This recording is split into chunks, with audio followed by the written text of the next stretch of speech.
Hi, everyone. I'm Kimberly Lewis Parsons. I'm so excited to be speaking with Dr. Andrew Kulak, who will be one of my fellow speakers at the RBTC Emerging Tech Conference in October. Andrew, give us what will be the big takeaway that you want people to know coming out of your session? Sure. So our session is called Opportunities and Risks for AI 2025 and Beyond.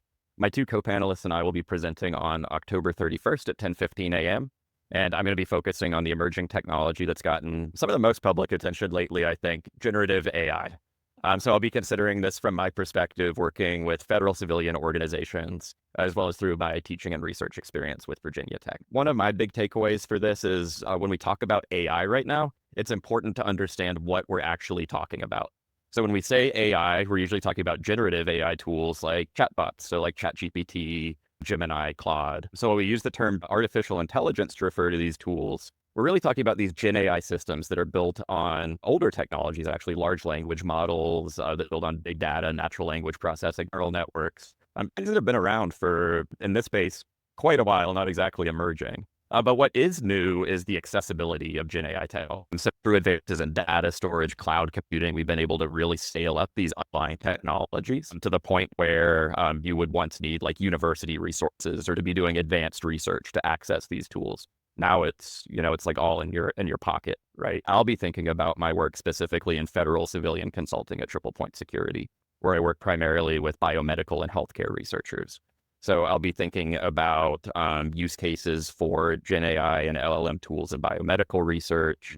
In my panel presentation, I'll be thinking specifically about privacy, security, and ethical considerations, as well as risk management when using these new technologies. Yeah. Okay. So I have so many questions that I want to ask, but I'm going to wait and come to your session and ask those. The one bonus question. So, of course, we at Bamboo Teaming, we work with executive leadership teams to help them remove the friction that's slowing down their collaboration and their cohesion so that they can run faster, get to results faster, drive greater impact across their organizations and for their clients. But it starts in how they work together. If you think about how the leadership team is working together to drive their AI initiatives across the organization, what would you say is the one thing in 2026 that leadership teams need to do to work well together, to make sure that they are in alignment, to make sure that they are executing on the same page related to their AI bets that they're making? What's that one teaming capability? Sure. So I think the three main points that executive teams need to keep in mind when we're thinking about emerging technologies are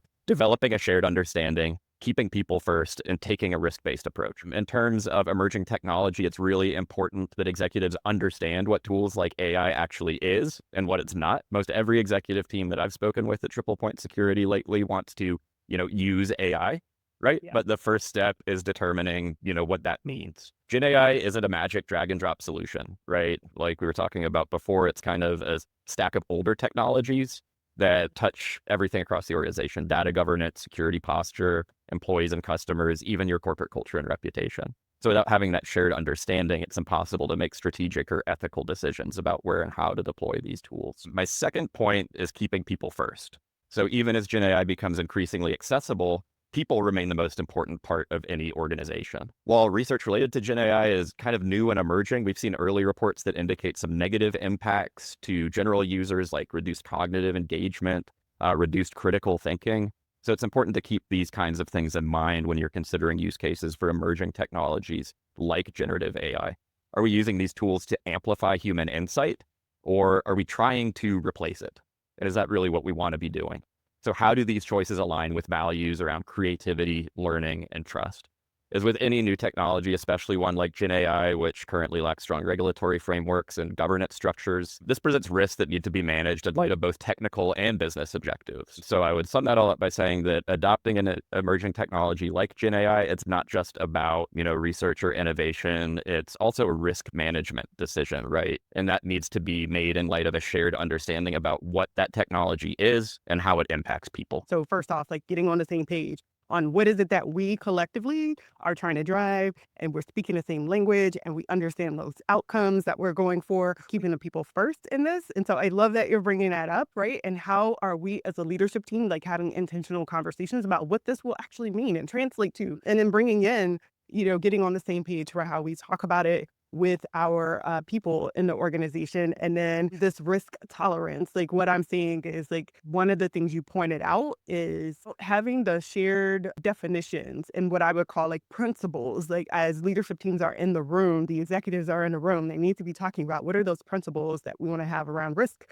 and how do we roll those out so that we're collectively defining those for the organization and not having people off kind of in silos creating like their own principles around how we're going to manage risk. So really great three capabilities that teams need to be thinking about in terms of how they're working together and the things that they are thinking about and working on collectively as they are pushing out their emerging tech with AI. Yeah, that's really great to hear. And you touched on something that I think is really important, this idea of silos and kind of de-siloing across teams, right? So just the nature of like specifically thinking about Gen AI tools, which we'll be covering in the panel. This touches a wide variety of areas within an organization that maybe, traditionally aren't in dialogue with one another. Okay, well, Andrew, I appreciate your time. I am so excited. I can't wait to be there. You'll see me furiously like taking notes in the session. I hope people will be there at the conference with us. They'll join us. They'll come into your session as well. And thank And you. then just as a reminder for folks, our panel is Opportunities and Risks for AI 2025 and Beyond. And it'll be on October 31st at 10:15 a.m. Okay. Thanks so much for having me.